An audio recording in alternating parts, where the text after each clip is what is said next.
El aire era insoportablemente denso. Olía a quemado, a lana mojada, a hierro oxidado.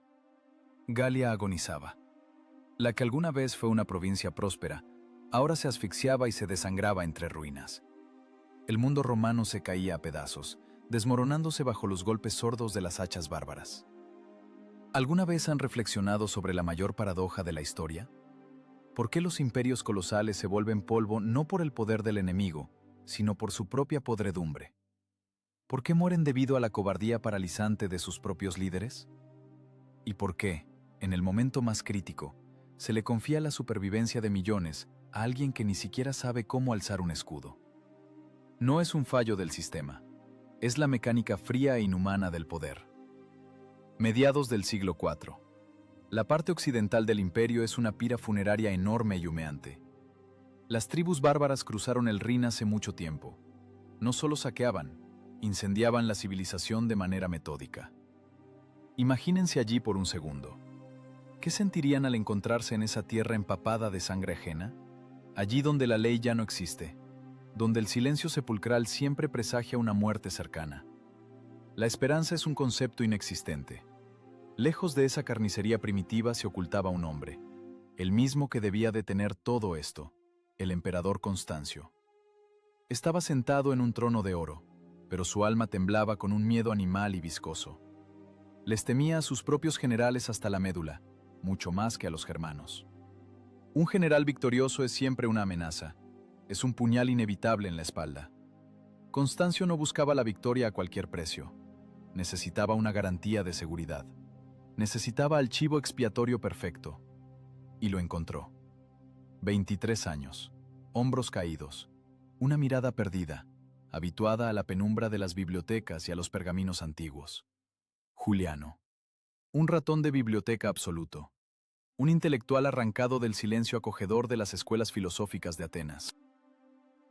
Un joven que pasó toda su vida ocultándose de la realidad tras gruesos tratados. Lo absurdo de esta decisión paralizó a sus contemporáneos. Acorralado, un gobernante cobarde arroja a un intelectual pálido para que los germanos embrutecidos lo despedacen. ¿Para qué? La respuesta aterra por su cinismo político absoluto. Constancio calculó fríamente que este muchacho torpe perecería sin hacer ruido. Moriría rápido y de forma muy sucia. Simplemente lo pisotearían en la primera escaramuza fortuita. Desaparecería para siempre y nunca representaría una amenaza política para el trono. Un asesinato perfecto y calculado, ejecutado por manos ajenas. El viejo legionario se apoyó pesadamente en su lanza mellada. Era veterano de decenas de escaramuzas desesperadas y olvidadas. Sus dedos callosos, surcados por cicatrices blancas, apretaban nerviosos el asta lisa. Sus manos temblaban traicioneramente por el cansancio infinito y el frío. Miraba en silencio a su nuevo comandante. El pálido Juliano bajaba del caballo con torpeza, enredándose en su capa. Su rostro demacrado se fundía con el cielo gris e indiferente. El legionario escupió una saliva espesa en un charco de lodo. Entendía una sola cosa: el imperio ya los había descartado. Todos eran ya muertos vivientes. Los habían enviado al matadero y les habían asignado un guía ciego. El precio que el imperio pagaba por las ambiciones de poder de un solo hombre era monstruoso. La maquinaria burocrática de Roma funcionaba sin fallos, triturando ciegamente miles de vidas en sus despiadadas muelas para mantener la paz mental de un paranoico. A nadie en la capital le importaba cuántos ciudadanos más se pudrirían en esa tierra congelada. Como escribió con amargura un contemporáneo de aquellos terribles sucesos, entregaron el destino de las últimas legiones a quien lloraba sinceramente sobre las páginas de los mitos antiguos, olvidando que los bárbaros no saben leer. Estas palabras resuenan como la sentencia final para toda una generación. Galia se hundía definitivamente en las tinieblas. Los pocos supervivientes se ocultaban en los bosques profundos como animales acosados. Las calzadas romanas de piedra estaban cubiertas de maleza. Las ciudades florecientes se convirtieron en esqueletos carbonizados. Era la pura agonía de una provincia condenada. La civilización superior demostraba su absoluta incapacidad para defenderse a sí misma. Unos tejían finas intrigas en palacios de mármol para retrasar su fin aunque fuera un día. Otros forjaban espadas pesadas en bosques oscuros para traer la muerte. y toda su astucia resultaría impotente ante el azar ciego e implacable.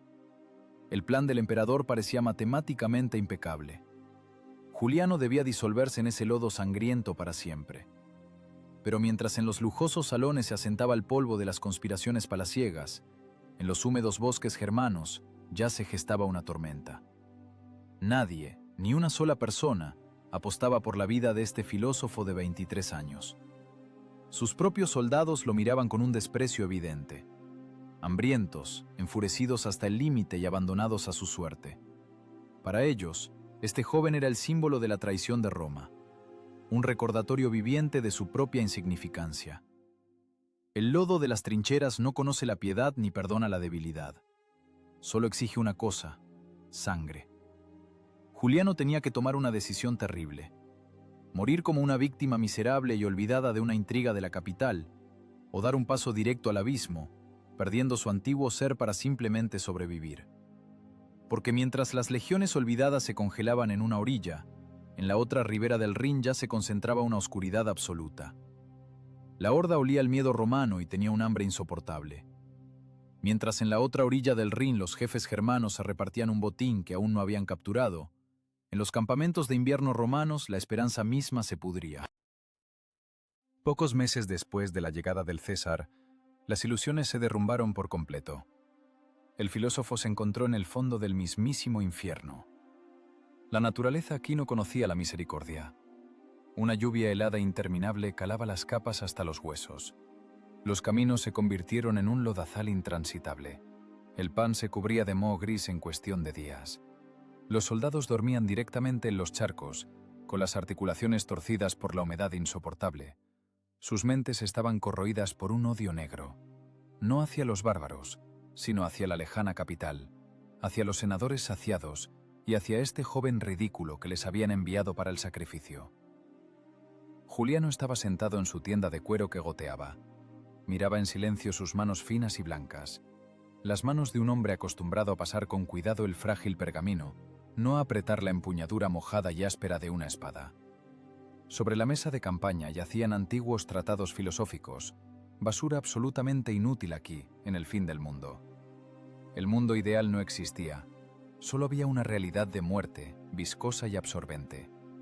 La elección era aterradoramente primitiva: morir como un cobarde en la comodidad de la tienda imperial o convertirse en una bestia, en el líder despiadado de una manada de muertos vivientes. Las palabras de uno de sus oficiales cercanos sonaron como el epitafio de su vida anterior. Aquel invierno se despojó de la tela púrpura de las ilusiones de la capital y se vistió voluntariamente con el hierro oxidado de la cruel necesidad. El joven condenado tomó una decisión.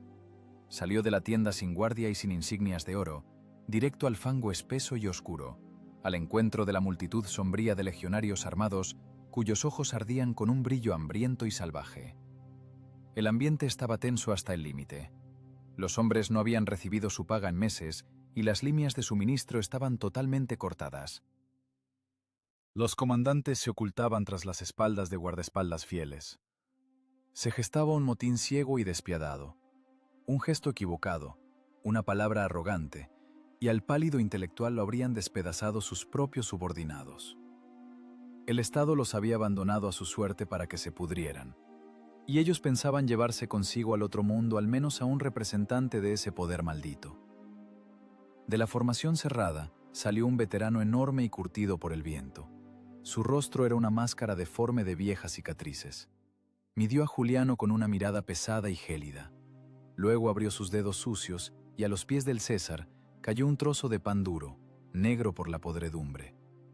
Era un desafío abierto, un escupitajo en la cara de un imperio en descomposición. Miles de ojos inflamados se clavaron en el joven comandante. El silencio se volvió ensordecedor. Un joven recluta de Siria tragó saliva con dificultad, apretando el asta mojada de su lanza hasta que se le blanquearon los nudillos. Temblaba de frío y de un terror animal. Esperaba la orden de matar. Esperaba los gritos de los instigadores siendo crucificados. Conocía toda la mecánica de la justicia romana. La muerte se acercó tanto que el recluta casi podía sentir su aliento rancio y nauseabundo en el cuello. Pero sucedió algo que rompió los esquemas centenarios. Juliano no llamó a la guardia. No se puso a gritar sobre la subordinación. Se arrodilló lentamente en el charco helado, recogió el pan duro y sucio que le habían arrojado, limpió el lodo con la manga de su túnica y le dio un mordisco. Lentamente, con calma, tragando la pulpa amarga y mohosa, masticó en silencio, sin apartar la vista de los ojos del veterano. Y luego pronunció en voz baja, pero con firmeza, las palabras que cambiaron a esos hombres para siempre. De ahora en adelante, su mesa sería la misma, su cama sería igual de helada, y su sangre correría junto a la de ellos en el mismo campo. No fue un truco teatral barato, fue un acto de renacimiento. El intelectual murió, y en su lugar nació el líder de un culto fanático. A partir de ese día, Juliano eliminó metódicamente su vida pasada. Renunció a cualquier privilegio. Pasaba frío en las guardias nocturnas junto a los soldados rasos. Sus manos se cubrieron de callos sangrientos por la pesada pala al construir fosos. Marchaba a pie, hundiéndose hasta las rodillas en pantanos sucios. Se convirtió en uno de ellos, se convirtió en la deidad sombría de la desesperanza de las trincheras. Los legionarios, que ayer estaban listos para degollarlo, ahora seguían cada uno de sus pasos con una adoración ciega y aterradora. ¿Podrías traicionar a quien baja voluntariamente a tu propio infierno y comparte contigo el último trago de agua podrida? El gobernante cobarde en el lejano palacio pensó que había enviado a un cachorro a una muerte segura. No se dio cuenta de que, con sus propias manos, había forjado al depredador perfecto. El ejército romano dejó de ser un instrumento estatal sin alma para convertirse en una secta monolítica de condenados. Ya no los movía un patriotismo abstracto, los guiaba una hermandad fría y suicida de hombres que lo habían perdido todo. Juliano reprogramó su psique. Dejaron de temer a la muerte inminente porque la aceptaron como un hecho inevitable. Unos construían templos de mármol para rezar por la salvación. Otros borraban sus identidades en el lodo para convertirse en esa misma salvación. La civilización superior demostraba su capacidad de supervivencia solo cuando descendía al nivel de una manada primitiva y despiadada. Se convirtieron en un mecanismo perfecto, una máquina letal sin nervios ni dudas. Pero incluso el acero más resistente necesita ser probado con sangre, y esa prueba ya se les venía encima como una ola demoledora e implacable. Mientras los legionarios transformados afilaban sus espadas en silencio en sus campamentos húmedos, en el este el suelo ya empezaba a temblar. Las tribus germanas dispersas terminaron sus disputas internas. Una horda colosal de 35.000 bárbaros se puso en marcha. La trampa se cerró. Ya no había vuelta atrás. Adelante se vislumbraba solo un punto geográfico de no retorno. Una ciudad cuyo nombre pronto quedaría grabado a fuego en la historia mundial. Argentoratum. Argentoratum. Estrasburgo. Una ciudad cuyas ruinas frías se preparaban para recibir una nueva ración de sacrificios humanos. Mientras los romanos transformados apretaban en silencio las empuñaduras de sus espadas en sus campamentos húmedos, en la orilla oriental del Rin crecía una oscuridad primitiva. 35.000 alamanes. No era solo un ejército de invasión, era un apocalipsis andante que respiraba. Una avalancha implacable de carne, hierro oxidado y furia animal. Venían para clavar definitivamente el último clavo en el ataúd de la Galia romana. La tierra temblaba bajo su paso acompasado, el aire zumbaba, el bosque gemía bajo los golpes de cientos de hachas. Los bárbaros talaban robles centenarios para construir pesados puentes sobre las aguas turbias del Rin. Imaginen ese sonido, el crujido seco y rítmico de la madera rompiéndose, resonando como un eco por el valle del río. El sonido de una cuenta regresiva monótona hacia el fin de sus vidas. A Juliano solo le quedaban 13.000 legionarios agotados y medio muertos de hambre. 13.000 contra 35.000. Una desesperanza matemática absoluta. Un callejón sin salida estratégico. Una ecuación en la que el imperio, harto de la capital, ya había puesto una cruz enorme sobre sus soldados, sin enviar ni un solo centurión de refuerzo. Como escribió uno de los cronistas que presenció aquel ocaso sangriento, los germanos no venían por el oro, venían por nuestro espacio, dejando atrás sus miedos y trayendo consigo a sus mujeres para que vieran cómo su semilla fertilizaba la nueva tierra. Los alamanes se movían despacio, con confianza, como verdaderos dueños. No se ocultaban en los bosques, encendían hogueras de señales tan altas que el cielo sobre la Galia brillaba por las noches con un resplandor inquietante, rojo como la sangre. Un explorador romano fortuito, tendido en el lodo helado sobre una colina alta, observaba aquel cruce. Sus dedos estaban entumecidos por el frío nocturno, clavándose con dolor en el musgo mojado. Veía una hilera interminable de guerreros altos y feroces. Oía el mugido de su ganado y el crujido sordo de las pesadas carretas. En ese momento se dio cuenta de su total vulnerabilidad física. Era una mota de polvo en el camino de una aplanadora de acero. Se le revolvió el estómago por un terror animal y viscoso. Las ilusiones de la civilización terminaban allí. Comenzaba una carnicería despiadada y primitiva. Pero el verdadero horror no residía en la masa ciega del enemigo. Al final del segundo mes de la campaña en la Galia, los jefes germanos demostraron una coordinación aterradora. No solo cruzaron el río.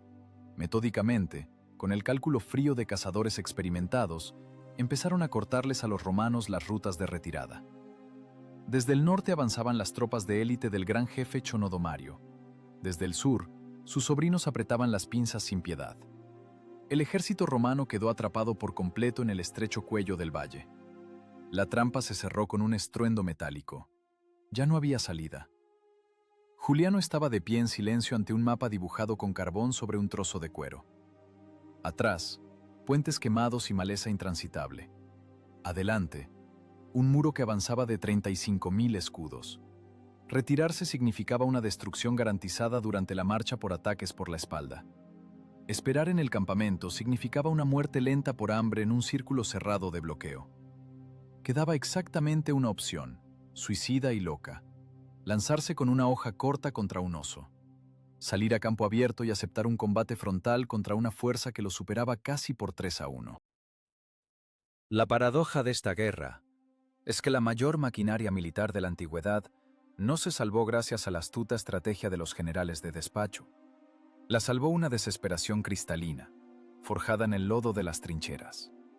Cuando a un hombre se le quita cualquier esperanza de salvación, se convierte en un instrumento de matar perfecto e infalible. Ya no tiene nada que perder. El precio de su vida cae a cero, mientras que el valor de la muerte ajena se dispara hasta el cielo. La noche antes del choque inevitable, un silencio pesado y vibrante se apoderó del campamento romano. Nadie cantaba himnos. Nadie rezaba a los dioses. Los dioses habían abandonado estas tierras junto con los últimos convoyes de provisiones de la capital. Los soldados afilaban en silencio sus hojas melladas con piedra arenisca. Shh. Pausa. Shh. Ese sonido lastimaba el oído más que un grito. Un sudor frío y pegajoso empapaba las toscas túnicas de lana. Era el orden opresivo de los condenados a muerte que se han resignado a su suerte. ¿Podrías dormir esa noche sabiendo que mañana tu cuerpo se convertirá, con toda seguridad, en un trofeo anónimo y mutilado para diversión de los vencedores? Unos construían altos muros de piedra para protegerse cobardemente de la realidad. Otros borraban sus identidades en el lodo sangriento para convertirse en el único escudo de un mundo agonizante. Los bárbaros estaban seguros de que los romanos se quebrarían, que huirían despavoridos a la primera vista de la horda gigante. Cuando la niebla matinal sobre el valle se disipó por completo, 35.000 germanos se formaron en el horizonte como un muro sólido e impenetrable. Sus cuernos de guerra aullaron desesperadamente. La magnitud de la catástrofe inminente se hizo evidente. En las tiendas de mando romanas comenzó el pánico. Los veteranos canosos de repente sintieron deseos de vivir. Gimotearon exigiendo la retirada. Pero Juliano ya había puesto en marcha el mecanismo que exigía una marcha ciega hacia la picadora de carne. La marcha ciega hacia la picadora de carne no empezó con un orgulloso grito de guerra. Empezó con un gemido miserable y humillante. En las amplias tiendas de mando, que olían a vino caro con especias y a un miedo animal barato, los comandantes canosos suplicaban dar media vuelta. Veteranos cubiertos de condecoraciones de oro temblaban mirando los escuetos informes de inteligencia. La matemática de la muerte era implacable: 13.000 contra 35.000. Exigían histéricamente salvar al ejército, pero en realidad querían salvar sus propios pescuezos. Proponían refugiarse tras los altos muros de piedra de las fortalezas de retaguardia más cercanas, esperar refuerzos de la lejana Roma, esperar un milagro, esperar a la primavera. Pero los milagros no existen cuando un imperio agonizante ya te ha dado por perdido. Juliano escuchaba aquel pánico con una calma gélida y antinatural. El intelectual pálido que hace apenas un año se desmayaba al ver una res sacrificada, ahora miraba con un desprecio evidente a la supuesta élite del ejército romano. Entendía una verdad sumamente sencilla: la retirada es una muerte garantizada. Una muerte lenta y vergonzosa por hambre en un asedio total, o por un cuchillo bárbaro en la espalda en un estrecho camino forestal. Salió de la tienda en silencio. Recorrió con la mirada sus legiones sombrías, cubiertas de lodo seco, y dio la orden que violaba todos los reglamentos imaginables de la ciencia militar de la época. Todo hacia adelante, directo a la garganta abierta de un enemigo superior, hacia Argentoratum. Abandonaron los pesados carros de provisiones, quemaron el equipo de campaña sobrante, solo armas blancas, solo armaduras pesadas, y una desesperación total que pesaba sobre los hombros. El sol del mediodía pegaba sin piedad a través de la espesa capa de nubes grises. El aire se volvió denso, húmedo, asfixiante. Los soldados marchaban en formación cerrada, sin conversaciones innecesarias ni canciones de aliento. Solo el golpe sordo y monótono de miles de botas cerradas sobre la tierra agrietada. Golpe. Pausa. Golpe. Ese sonido obsesivo recordaba el pulso pesado de un monstruo enorme y enfermo que con sus últimas fuerzas se arrastra hacia su último abrevadero.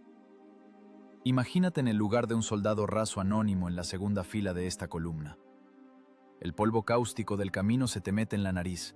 Prácticamente no hay aire que respirar. La cota de malla de acero se ha calentado y te quema los hombros de forma insoportable. Las correas de cuero rígido del pesado escudo se te clavan en la clavícula hasta formar profundos callos sangrientos. Tienes la boca tan seca que tu lengua hinchada se ha convertido en un trozo de papel de lija áspero. Llevas horas marchando sin un trago de agua ni un minuto de descanso. Sabes perfectamente que al final de este camino agotador no te espera una cama blanda. Te espera un muro sólido de hachas germanas. Pero no te detienes. Tus pies, despellejados y sangrientos, se mueven por sí solos, obedeciendo a un instinto gregario primitivo. Un paso a la derecha, un paso a la izquierda. Muerte segura. Atrás, un vacío inmenso. Adelante, Argentoratum. Caminas obstinadamente hacia el patíbulo, y cada paso te acerca al momento del golpe inevitable y demoledor en tu cuello. Más de 30 kilómetros de marcha forzada y continua por la llanura ardiente. La formación monolítica romana empezó a estirarse traicioneramente. Hombres exhaustos caían por golpes de calor directamente en el duro polvo del camino. Nadie los levantaba. Simplemente los esquivaban con indiferencia. Ya no había lugar para los débiles. Los oficiales de mando, sobre caballos sudorosos que respiraban con dificultad, seguían sembrando el pánico. Se desgañitaban gritando que los soldados estaban agotados hasta el límite, que aceptar una batalla a gran escala después de semejante marcha de locos era un suicidio puro y refinado. Le suplicaban al obstinado César que montara un campamento temporal y dejara que los hombres durmieran al menos una noche. Y en ese momento, Juliano vaciló. Por un breve segundo, la lógica fría se impuso sobre la sorda desesperación. Levantó la mano lentamente, preparándose para dar la orden salvadora de detenerse. Pero entonces ocurrió algo que no encajaba en absoluto en los rígidos marcos de la subordinación imperial. La máquina puesta en marcha en los húmedos campamentos de invierno se salió del control de su creador. La vanguardia de las legiones agotadas se detuvo, pero no para cavar trincheras. Miles de soldados cubiertos de polvo gris empezaron a golpear rítmica y sincrónicamente sus escudos con las pesadas empuñaduras de sus espadas. Ese estruendo sordo, que crecía de forma aterradora, ahogó al instante los gritos histéricos de los oficiales. Los legionarios miraban a su comandante con ojos ardientes, hundidos por la falta de alimento. No querían dormir. No querían esperar sin sentido. La espera los volvía locos mucho más que la sed. La adrenalina concentrada y el miedo animal se mezclaron en su sangre en un cóctel tóxico que exigía una salida inmediata y violenta. Exigían sangre aquí y ahora. Al diablo el cansancio. Al diablo la estrategia. Era el momento supremo de la verdad. Una turba de hombres condenados, sucios y resentidos, le dictaba su voluntad implacable al legítimo representante del trono romano. Y él cedió. Julián desenvainó su gladio y apuntó con la punta hacia el frente, hacia el horizonte oscurecido, donde ya se elevaban densas y aceitosas columnas de humo negro. Allí los esperaban 35.000 germanos. El opresivo orden de las trincheras volvió a imponerse. El lamento de la élite se ahogó finalmente en el rugido sordo de aprobación de la tropa. La maquinaria de muerte romana, recalentada y con los engranajes crujiendo, dio su último impulso suicida hacia la oscuridad. No avanzaban como los orgullosos y radiantes conquistadores de las leyendas antiguas. Iban como una manada de lobos acorralados y cubiertos de cicatrices, empujados de espaldas hacia el borde de un abismo insondable. Hacía tiempo que no tenían vuelta atrás. No les quedaba esperanza en un mañana brillante. Solo existía la furia absoluta y voraz de quienes ya se saben muertos. Algunos buscan la salvación en ingeniosas estratagemas tácticas y muros inexpugnables. Otros la encuentran en la renuncia total y absoluta al instinto de conservación. La genialidad de un general a veces consiste solo en soltar las riendas en el momento justo y permitir que la desesperación colectiva y animal haga el trabajo sucio. Roma no mataría por la gloria, sino por la mera posibilidad física de alcanzar el ocaso con vida. Pero para matar, primero había que mirar a los ojos al abismo mismo. Y ese abismo ya los esperaba delante. El abismo les devolvía la mirada. Tenía contornos absolutamente reales. 35.000 gargantas lanzaban un rugido primitivo y continuo. La horda germana no se quedaba quieta. Hervía, latía. Era un inmenso absceso purulento sobre el cuerpo de la llanura exhausta. Los bárbaros ansiaban una carnicería fácil e impune. Chocaban sus pesadas hachas contra los escudos circulares de roble.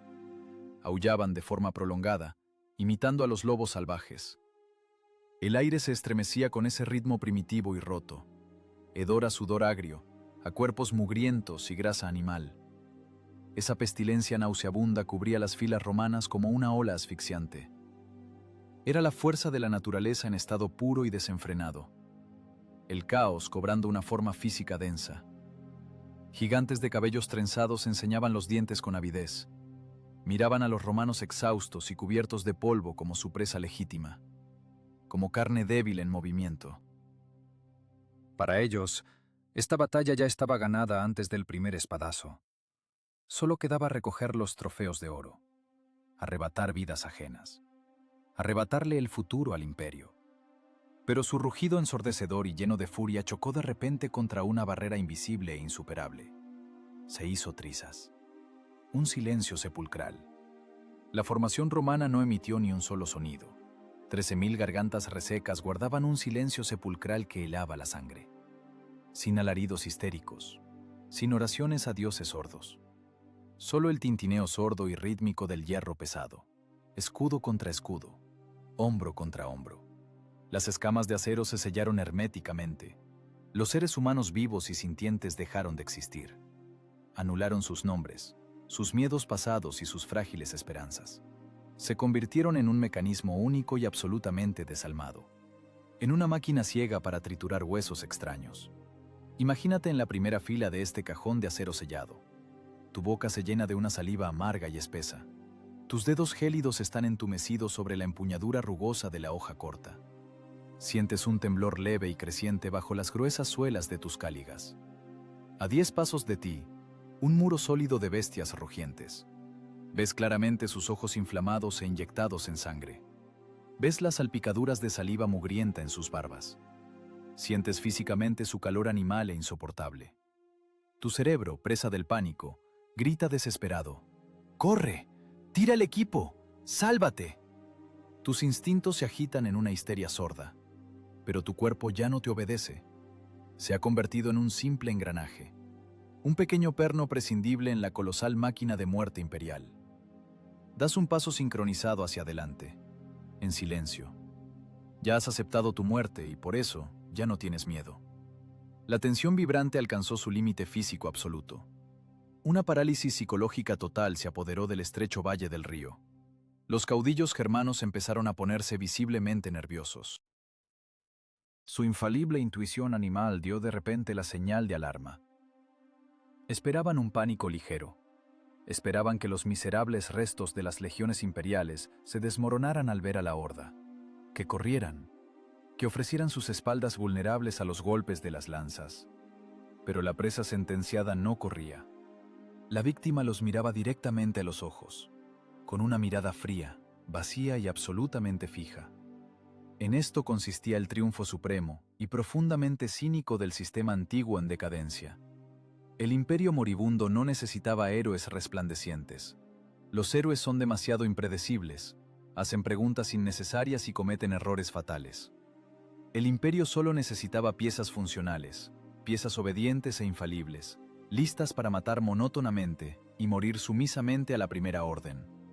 Y Julián les dio esas funciones perfectas. Aquel antiguo ratón de biblioteca quemó con sangre fría los últimos restos de humanidad de sus soldados. Los reemplazó con una disciplina militar absoluta que infundía pavor. Creó un monstruo colectivo cuya crueldad calculada superaba a la de cualquier horda salvaje. El silencio se volvía insoportable.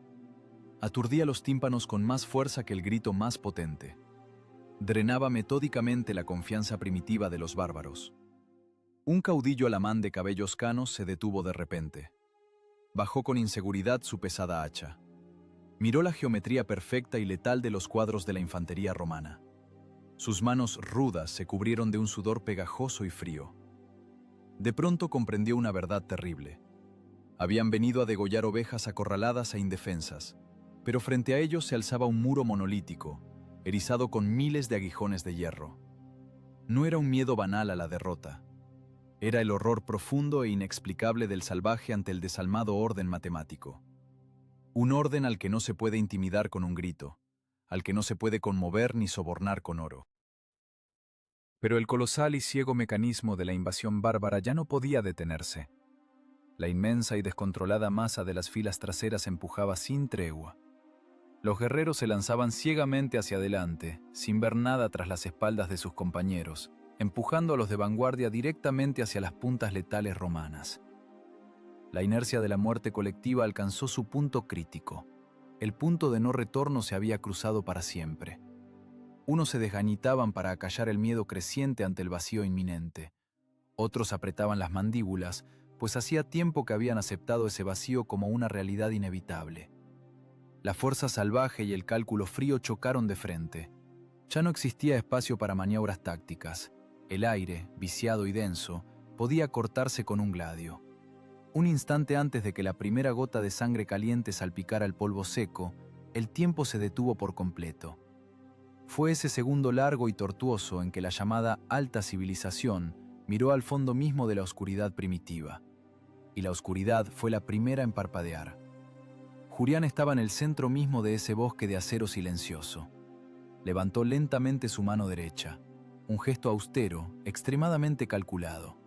Sin histrionismos baratos ni patetismo heroico, solo una orden seca y desalmada para activar la trituradora de carne. El silencio tenso estalló con un fragor ensordecedor. El cielo sobre la llanura condenada se ensombreció de golpe por miles de proyectiles. Una tormenta de hierro letal estaba lista para caer sobre las cabezas de aquellos que, ingenuamente, se creyeron los nuevos dueños de este mundo cruel.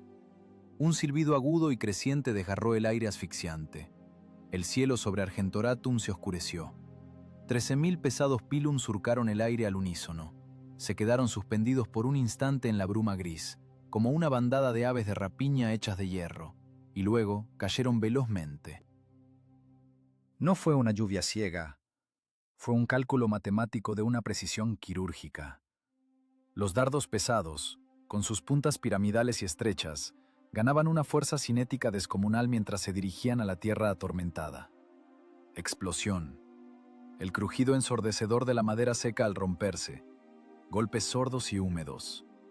El granizo letal impactó con una fuerza devastadora contra las primeras filas de la horda germana. Los vástagos de hierro atravesaban los gruesos escudos de roble de parte a parte, quedándose clavados y arrastrando la defensa hacia abajo con su peso, dejando a los bárbaros totalmente desprotegidos. Las lanzas encontraban sin error la carne expuesta, atravesando armaduras rudas y quebrando huesos. La primera sangre empapó el polvo reseco, convirtiéndolo al instante en un lodo espeso y pegajoso. La formación de 35.000 hombres se estremeció. Las filas delanteras de los alamanes simplemente dejaron de existir, desplomándose bajo el peso del hierro que los atravesaba. Como constató secamente uno de los escribas del Estado Mayor. Pensaban que iban a una cacería fácil, pero se toparon con un muro infranqueable de muerte voladora e inevitable. La ironía del combate antiguo siempre es la misma. El arma más tecnológica del imperio funcionaba sin fallos, triturando metódicamente el orgullo primitivo hasta reducirlo a acerrín sangriento. Pero la enorme masa viva ya no podía detenerse. La inercia de decenas de miles de cuerpos empujaba sin remedio a la vanguardia germana. Cegados por la rabia y el dolor, los bárbaros caminaban sobre los cadáveres de sus hermanos, directo hacia las puntas de las espadas romanas. Un segundo antes del choque, los legionarios dieron un paso corto al unísono, afianzaron los pies en la tierra y hundieron el mentón contra el pecho, bajo el borde de sus cascos. El impacto. El estruendo de este choque monstruoso fue como el derrumbe de una montaña de roca o el desplome de un bosque milenario. Rodó como un eco pesado por todo el valle del Rin. Un tsunami humano desbocado se estrelló contra el dique de acero monolítico. Imagínate encerrado en un estrecho y oscuro cajón de madera, lanzado bajo los cascos de una manada en estampida. El aire escapa de tus pulmones con un silbido instantáneo. El pesado escudo rectangular te golpea el rostro con una violencia aterradora, fracturándote los labios y la nariz. Por detrás, miles de tus compañeros se abalanzan sobre ti, sin dejarte dar ni un solo paso atrás. Por delante ruge un muro sólido de músculos enloquecidos, que huele a sudor agrio, lana mojada y sangre. No puedes levantar el brazo para golpear con amplitud. No puedes respirar. Eres solo un resorte ciego, tensado al límite en este despiadado mecanismo estatal. El único movimiento posible son estocadas cortas y metódicas con la hoja por debajo del borde del escudo. 1, 2, 3. A ciegas. En el vientre ajeno. En el muslo ajeno. La rutina monótona de un asesinato industrial. No sientes odio, solo intentas ganar unas cuantas bocanadas más de aire viciado. Comenzó el infierno asfixiante del primer contacto. Dos fuerzas desiguales se fundieron en un abrazo mortal y asfixiante. Los bárbaros tenían una superioridad numérica abrumadora y una fuerza bruta descomunal. Descargaban sobre las filas romanas golpes demoledores de hachas y espadas largas. La madera crujía desesperadamente, los bordes de bronce se doblaban y saltaban con un tintineo agudo. Por ese golpe rítmico y continuo se podía perder la razón. Parecía el trabajo de un aserradero colosal y despiadado, donde en lugar de troncos se trituraban destinos humanos. La atmósfera se convirtió en un caos absoluto. El denso polvo gris se mezcló con el vapor ardiente que emanaba de miles de cuerpos empapados en sudor. Los hombres se asfixiaban en ese vaho maloliente. Resbalaban con sus cáligas en el suelo, que se transformaba rápidamente en un cieno viscoso y escarlata. Ya nadie veía la imagen completa de la batalla. El mundo de cada soldado se redujo al rostro de un enemigo deformado por la furia a la distancia de un brazo. El sistema de supervivencia romano operaba al límite. Disciplina de hierro contra el elemento primitivo y ciego. Los legionarios de Julián no intentaban ser héroes.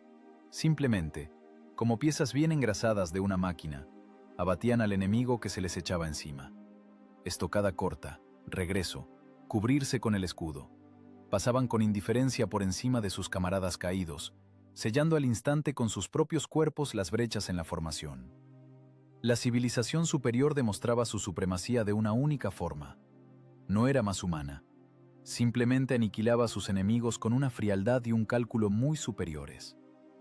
Sin embargo, en esta matemática perfecta apareció un factor fatal e imprevisto: la física implacable de las grandes masas. La dinámica de oleadas del combate cuerpo a cuerpo comenzó a cambiar. La presión sobre las filas romanas crecía cada segundo. Los caudillos germanos, colosos envueltos en pieles de oso y lobo, lanzaron sin piedad sus reservas a la batalla. Comprendieron que ese muro de acero no se rompería con una carga ligera. Había que aplastarlo con la masa pura de los cuerpos, como una prensa hidráulica lenta y pesada que tritura un cristal frágil. Unos construían complejas estratagemas tácticas, confiando en la geometría de la formación. Otros simplemente se abalanzaron con todo su peso, confiando en la fuerza bruta de la naturaleza. y la maquinaria romana comenzó a fallar de forma espantosa. 13.000 legionarios exhaustos y malnutridos contra 35.000 bárbaros pletóricos de fuerza. El mecanismo crujió de forma ominosa. Los escudos empezaron a reventar por las uniones bajo el incesante granizo de las hachas. Las filas traseras ya no podían compensar la presión monstruosa del frente. Los músculos se contraían en calambres por el cansancio extremo. El aire faltaba. Los hombres en el centro de la formación morían incluso sin recibir un tajo. Eran simplemente aplastados por sus propios compañeros. El precio de la paranoia política del emperador, que abandonó a su ejército, se medía ahora en el crujido de cajas torácicas que estallaban. De repente, en el flanco izquierdo, el tono del fragor de la batalla cambió de forma sutil pero aterradora. El tintineo monótono de la defensa fue reemplazado por el crujido caótico del metal desgarrándose entre gritos de pánico. La esbelta geometría de las legiones vaciló bajo la presión de los gigantes germanos. El muro comenzó a agrietarse, listo para devorar los últimos vestigios de esperanza. La brecha en el muro romano se ensanchaba a toda velocidad. La esperanza moría bajo las pesadas botas germanas. El flanco izquierdo de las legiones empezó a ahogarse en su propia sangre. La presión resultó excesiva. Los huesos humanos son incapaces de soportar semejante presión. Los caudillos bárbaros encabezaron personalmente esta ruptura sangrienta. Eran enormes.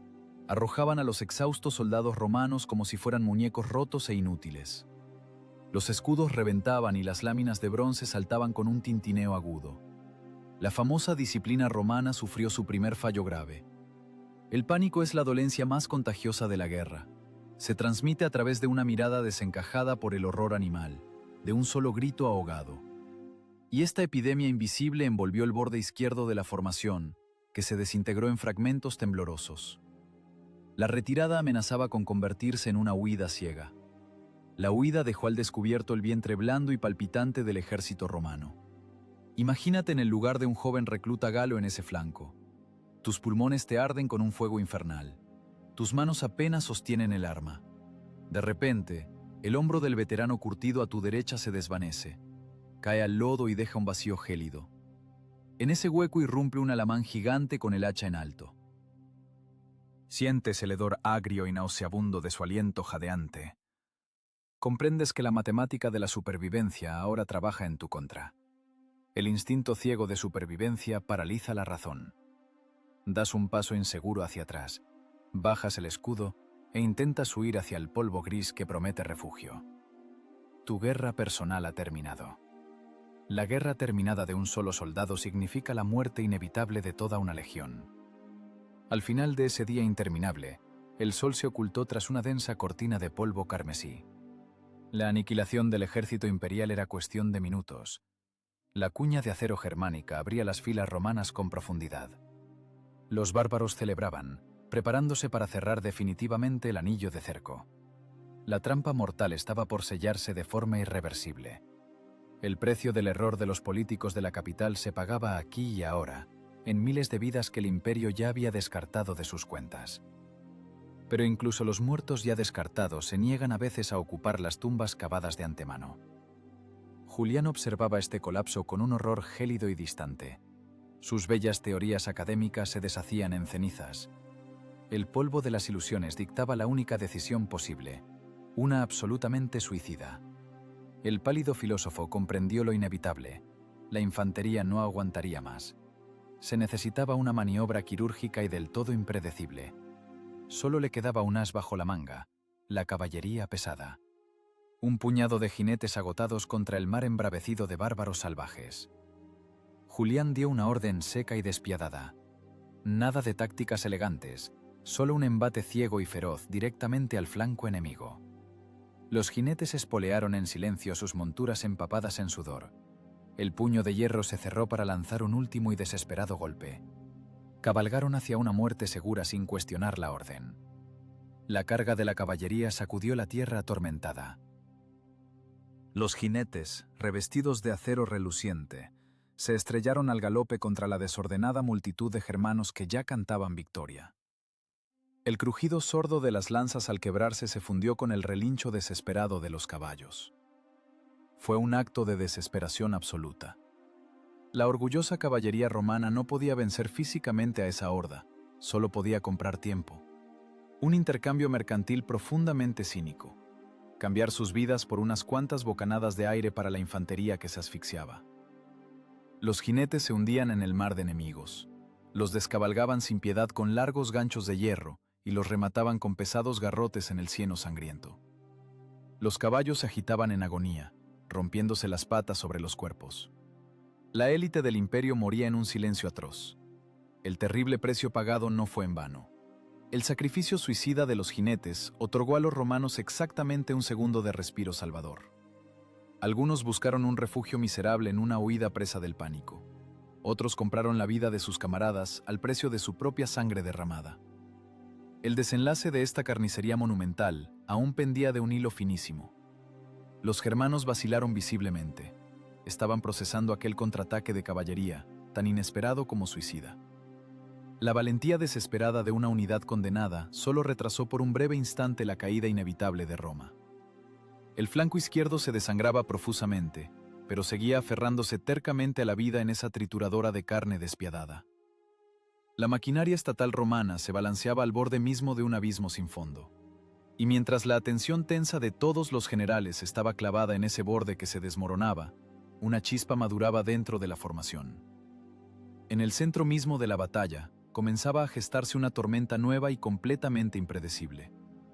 La tormenta no pide permiso a los cobardes generales de escritorio. Simplemente arrasa con todo lo vivo a su paso implacable. En el corazón de esta carnicería colosal, se formó un promontorio gigante y bullente de cadáveres y cuerpos aún con vida. El aire allí se agotó por completo.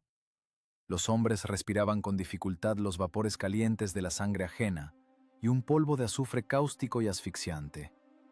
Mientras el flanco izquierdo de la formación romana se ahogaba agónicamente en una lucha desesperada por la supervivencia bajo el embate de los gigantes, los germanos cometieron su error principal y absolutamente irreparable. Cegados por la sed de una victoria rápida y fácil, los caudillos bárbaros lanzaron todas sus enormes reservas para rematar el flanco. Estiraron de forma imperdonable el centro de su formación en la persecución de los que huían. Expusieron su vientre blando, palpitante y desprotegido. Y la intuición romana de trinchera detectó al instante ese pulso débil de la víctima condenada.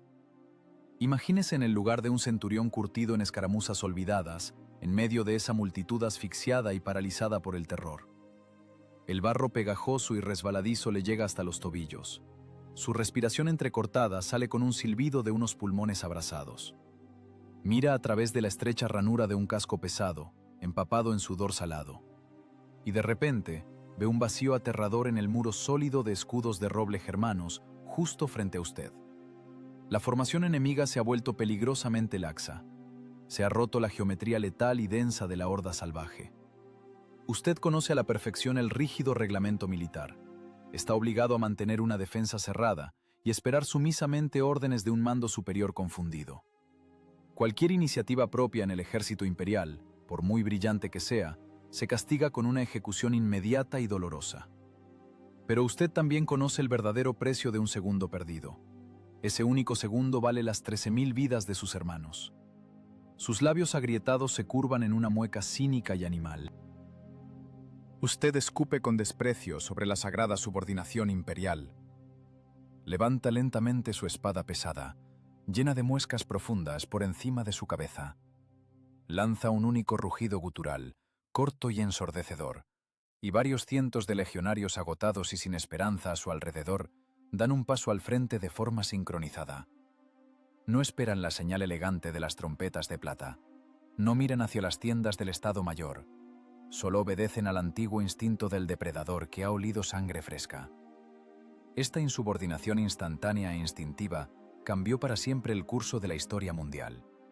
El centurión anónimo aglutinó a su alrededor una densa cuña de ataque, un triángulo blindado de cuerpos humanos comprimidos que respiraban con dificultad. Esta punta de lanza de acero se clavó sin piedad y con todo su impulso en el centro laxo del ejército germano. La precisión quirúrgica de este embate asombraba por su crueldad. Los romanos no intentaron presionar con un frente amplio y torpe. Fueron abriendo la formación enemiga desde dentro, metódicamente, como una barra de hierro al rojo vivo atravesando madera podrida. Un golpe corto, un giro brusco con el escudo, una estocada a sangre fría en el cuello descubierto o en los riñones. De nuevo, un paso sincronizado al frente. La disciplina forjada dolorosamente por Juliano en los hambrientos campamentos de invierno funcionaba ahora con una eficacia triplicada y aterradora. Los legionarios operaban en una estrechez increíble y claustrofóbica, con un cálculo frío y maquinal. Dejaron de ser hombres para convertirse en carniceros desalmados en la cadena de montaje de un gigantesco matadero imperial. La inercia del ataque bárbaro se ahogó en su propia sangre espesa. Los enormes y feroces germanos, que apenas un minuto antes celebraban la victoria con confianza, se vieron de repente en un vacío táctico absoluto. Sus largas espadas de tajo y sus pesadas y estorbosas hachas se convirtieron en trozos de hierro inútiles en ese amontonamiento monstruoso que paralizaba los movimientos. La cuña blindada romana se expandía sin detenerse con cada gota derramada de sangre ajena. Empujaba sin piedad las filas enemigas hacia los lados, sembrando un caos total que anulaba el juicio. La fuerza salvaje e incontrolable se enfrentaba por primera vez al desmembramiento quirúrgico y matemáticamente calculado de su masa muscular. Los gritos de triunfo de los alamanes cambiaron bruscamente, como por una orden, a lamentos miserables de terror animal. Los papeles de depredador seguro y víctima acorralada se intercambiaron en pocos segundos. Aquellos que hace un momento empujaban con furia la infantería romana hacia el borde del abismo, empezaron ellos mismos a caer velozmente en esa misma cima. El centro bárbaro se desmoronaba rápida e irreparablemente, arrastrando consigo al fondo los restos de la antigua arrogancia de sus caudillos. El pánico sordo, esa enfermedad contagiosa e incurable de cualquier guerra, infectó como un rayo las filas de la horda salvaje. Los germanos ya no veían ante sí a jóvenes asustados y agotados. Veían demonios de acero despiadados, surgidos del barro de las trincheras solo para quitarles la vida. Como admitió más tarde con amargura inocultable uno de los caudillos capturados. Rompimos sus lanzas con facilidad, aplastamos sus escudos de roble como si fuera un juego, pero nunca pudimos quebrar su terquedad gélida y despreciativa. Estas palabras resonaban como un eco pesado sobre el campo de batalla cubierto de cuerpos mutilados. Algunos esperan una salvación milagrosa de estrategas geniales en tiendas de campaña limpias y seguras. Otros forjan su victoria tercamente, con las manos sucias y la sangre hasta las rodillas, violando cínicamente todas las reglas escritas. El verdadero triunfo de Roma no se construyó ni de lejos sobre la obediencia ciega y esclava a las órdenes superiores. Se sostuvo sobre la asombrosa capacidad de soldados rasos, condenados a muerte, para asumir en el momento más crítico las funciones de árbitros del destino del mundo. El gran imperio no se salvó porque su lejano gobernante fuera sabio o valiente. Sobrevivió solo porque sus pequeños y sucios engranajes resultaron ser lo suficientemente inteligentes como para romper a tiempo el mecanismo que no funcionaba y crear uno nuevo de sus escombros. La cuña de acero de las legiones continuaba su avance inevitable y sangriento. Cortado exactamente por la mitad y habiendo perdido el control, el ejército germano tembló levemente y comenzó a retroceder con inseguridad. Los bárbaros, en un terror ciego, buscaban escapar de esa pesadilla mecánica que se les venía encima. Y solo les quedaba un camino, atrás, hacia las aguas frías e indiferentes del río Rin. El Rin no ofrecía salvación. Mostraba sus fauces gélidas, listo para engullir los restos de una ilusión destrozada. La retirada de la horda salvaje dejó de ser instantáneamente una maniobra táctica para convertirse en un pánico animal absoluto. Cientos de guerreros enormes, que una hora antes rugían sobre su superioridad indiscutible, ahora se aplastaban unos a otros en el barro. Tiraban sus pesados escudos, abandonaban a sus hermanos heridos y corrían, asfixiándose por un terror pegajoso, sintiendo a sus espaldas la marcha firme e implacable del imperio de acero. Los romanos no los perseguían con gritos furiosos. El imperio no se rebaja a la ira. El imperio se dedica a la limpieza metódica y burocrática del territorio, eliminando el desecho biológico que ha quedado fuera de servicio. El territorio se convirtió en un matadero gigante a cielo abierto. Acorralados, los bárbaros caían por miles desde las orillas empinadas directamente a las aguas turbias. Imagínese en el lugar de un joven lancero germano que ha escapado de milagro de las tenazas de acero. Sus pulmones arden, su boca está llena de espuma y de un polvo gris cáustico. Se lanza a la carrera al agua salvadora, pero el frío glacial paraliza al instante sus músculos fatigados. Su cota de malla, su orgullo, arrebatada del cuerpo de un centurión muerto, se convierte ahora en su verdugo personal. El hierro pesado lo arrastra hacia el fondo fangoso. Usted golpea el agua desesperadamente con las manos, intenta tomar aire, pero en lugar de oxígeno, sus pulmones se llenan de agua turbia mezclada con sangre ajena. Su garganta emite un último y miserable gorgoteo y desaparece para siempre en la penumbra de las profundidades, convertido en un grano de arena anónimo en los cimientos del triunfo de otro. El triunfo de la civilización se veía monstruosamente antiestético. 35.000 gigantes invencibles se convirtieron en una manada acorralada que había perdido la voluntad. Miles de cuerpos chapoteaban en el río, aferrándose unos a otros, ahogando a sus propios parientes en un ataque de locura incontrolable. Y en la orilla alta permanecían en silencio los legionarios romanos agotados. No se molestaron en perseguirlos a nado, simplemente se formaron en una línea recta y metódicamente, como en un frío polígono de tiro, acribillaban a los blancos que chapoteaban con jabalinas pesadas y flechas tensas. Un impacto, un chapoteo sordo. El agua del Rin cambiaba de color rápidamente, volviéndose espesa, carmesí, pesada. El río literalmente se atragantaba con carne humana, incapaz de procesar tal cantidad colosal de muertos. El precio de la ambición siempre se paga con la moneda contante y sonante de vidas ajenas, y aquí Roma se llevó un botín gigantesco y aterrador. El premio fue para aquellos que supieron mantener una calma gélida mientras el mundo circundante se hundía en el abismo. Al final de ese día interminable, cuando el sol comenzó a sumergirse perezosamente en el puré sangriento del río, llegó el desenlace. Sobre el fondo de este paisaje apocalíptico se representó la comedia principal de la era que se extinguía. El gran caudillo, el señor de la otra orilla, el inquebrantable Cnodomario, el hombre que juró destruir la Galia y poner a todo el imperio de rodillas, el mismo gigante cuyo nombre hacía que los senadores sudaran de terror animal, ahora gateaba a 4 patas en el barro espeso. El lodo cubría abundantemente su armadura, alguna vez lujosa. Su guardia de élite hacía tiempo que se había dispersado o se pudría en el fondo del río. Su enorme caballo de guerra yacía cerca con las patas destrozadas. Cnodomario respiraba con dificultad, intentando esconderse entre los densos juncos de la orilla como una rata acosada y miserable. Pero los destacamentos de búsqueda romanos trabajaban a la perfección. No hubo duelos finales épicos ni intercambios elegantes de tajos. Solo el crujido seco de un junco roto y un círculo uniforme de hojas de acero apuntando a su pecho. Los filos no dejaron opción. El poderoso bárbaro que al amanecer se preparaba para partir el mundo a la mitad con su hacha pesada, de repente gimió en voz baja. Levantó sus manos temblorosas y manchadas. No intentó matarse para conservar los restos de su honor guerrero. Eligió la vida. Una vida en la humillación absoluta y sin esperanza. Los soldados romanos no lo golpearon. Lo miraron con un vacío absoluto y gélido en los ojos, con ese desprecio indiferente con el que un carnicero cansado observa a un buey marcado. Le ataron bruscamente las manos con correas de cuero crudo y lo arrojaron al suelo, justo frente al joven pálido al que pensaba aplastar antes del desayuno. El desayuno de ese día resultó ser excesivamente pesado para todo el continente. Juliano miraba en silencio al gigante derrotado desde lo alto de su silla de montar.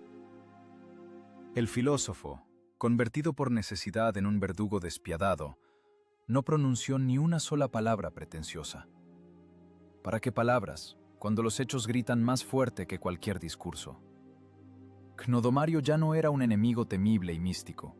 Se convirtió en un activo burocrático banal, en inventario común, en un trozo de carne vivo que pronto llevarían encadenado por las calles de la capital para entretener por un día a la chusma imperial.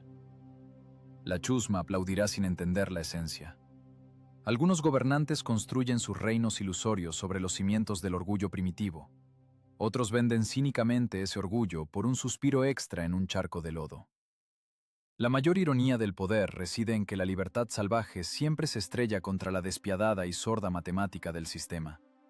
Una máquina que no conoce el odio ni la piedad, sino que simplemente, con un chirrido frío, estampa sellos metódicamente en las sentencias de muerte. Las sentencias fueron ejecutadas, las orillas limpiadas, y un silencio sepulcral descendió de nuevo sobre la tierra herida.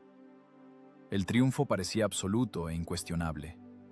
Un puñado de hombres condenados al sacrificio hizo lo imposible, haciendo jirones a una fuerza de la naturaleza invencible. Pero cualquier victoria brillante en este mundo putrefacto es solo una breve prórroga antes de la siguiente catástrofe. Y mientras los legionarios supervivientes lavaban con indiferencia la sangre ajena de sus cascos abollados, la historia ya preparaba para su líder un final nuevo y aún más absurdo. El final de esta historia resultó ser una burla cruel a la esencia misma de la grandeza humana. Argentorato no fue un nuevo punto de partida para la prosperidad del imperio. Fue solo un destello brillante de fósforo podrido en un cementerio político gigante. El pálido ratón de biblioteca, al que la capital cobarde envió a una muerte segura en los pantanos galos, se negó categóricamente a morir. En su lugar, sobrevivió, obligando a morir a decenas de miles de otros, y este triunfo sangriento, arrancado con los dientes sucios, lo elevó a la cima misma de la cadena alimenticia imperial. Los legionarios agotados y cubiertos de barro seco, esos mismos muertos vivientes sombríos que poco antes compartían con él un mendrugo de pan mohoso bajo la lluvia helada, elevaron a su líder sobre sus pesados escudos de roble. Lo coronaron allí mismo, entre el hedor nauseabundo de los cadáveres en descomposición y los cuervos negros que daban vueltas sobre la llanura. El ermitaño tímido de ayer, que alguna vez apartaba la mirada de la cruda realidad, se convirtió en el soberano absoluto del mundo occidental. El emperador Constancio, que tejía la fina telaraña de un asesinato perfecto por manos ajenas, murió poco después, incapaz de procesar este error monstruoso en su planificación matemática. Juliano lo obtuvo todo: el poder absoluto, la lealtad ciega de los veteranos y la ilusión destructiva de su propia grandeza. En esto consiste el efecto secundario más terrible e incurable de la supervivencia en las trincheras. El hombre que una vez engañó a la muerte estando en absoluta minoría, comienza a creer sinceramente en su invulnerabilidad divina. El filósofo humilde desapareció para siempre. En su lugar creció rápidamente el ego colosal de un dios de la guerra invencible, inflado por ambiciones desmedidas.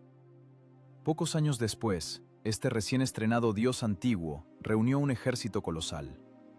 Decidió que la carnicería gala era poco para su leyenda. Giró la pesada maquinaria militar imperial hacia el este, directamente hacia las arenas ardientes de Persia.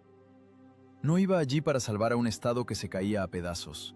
Iba exclusivamente por la gloria personal. Estaba absolutamente seguro de que el hombre que puso de rodillas a la fuerza germana pisotearía fácilmente a la antigua despotía oriental. Imagínese como un infante sirio anónimo en esa campaña. Camina con la arena ardiente hasta los tobillos, quemándole los pies.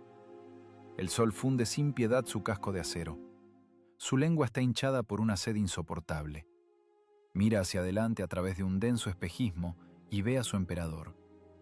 Él cabalga despreocupado en un caballo magnífico, sin siquiera haberse puesto la armadura de protección. Está tan seguro de su inviolabilidad que desprecia las reglas básicas de supervivencia. Usted traga el polvo espeso y comprende una verdad aterradora. Su líder se ha vuelto loco de remate. Ya no es aquel táctico frío que lo salvó en Estrasburgo. Es simplemente un fanático embriagado por la sangre ajena que lo guía directamente a un abismo ardiente. Y en este abismo de arena no lo salvará ninguna disciplina romana. El abismo respondió con una rapidez aterradora y un cinismo extremo. Nada de choques épicos ni asedios grandiosos.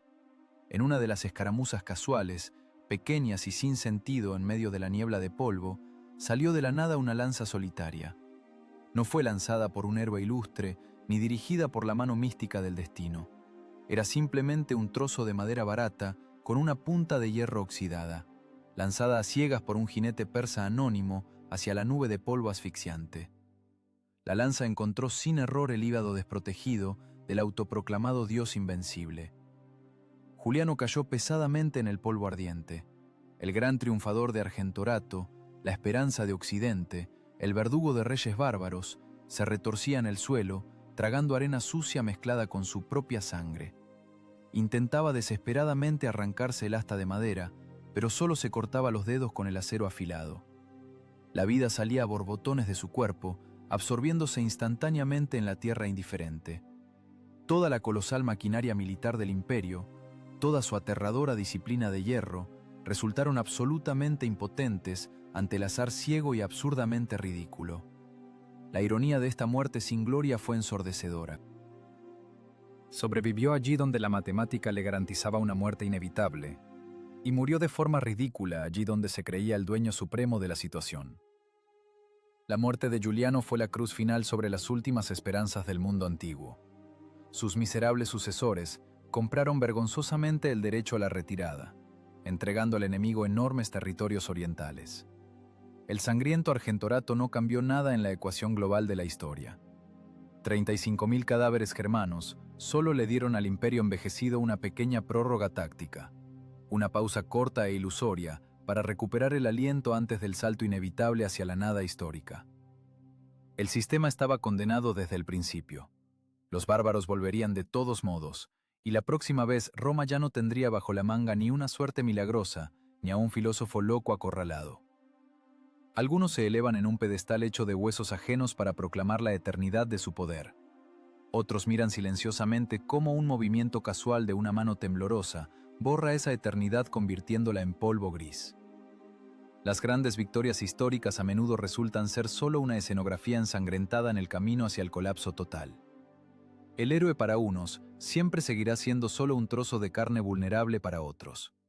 ¿Podría usted llamar a esta carnicería monumental un verdadero triunfo, sabiendo que todos estos ríos de sangre solo retrasaron el fin de un estado enfermo por unos pocos años?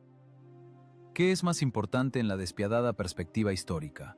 ¿Conservar fanáticamente un sistema en descomposición a cualquier precio o permitirle finalmente morir para que sobre sus ruinas crezca algo completamente nuevo? ¿Y quién fue en realidad este gobernante contradictorio? ¿El salvador subestimado de una civilización o simplemente otro carnicero más de su época sombría, cuya vanidad resultó ser al final mucho más terrible que cualquier invasión bárbara?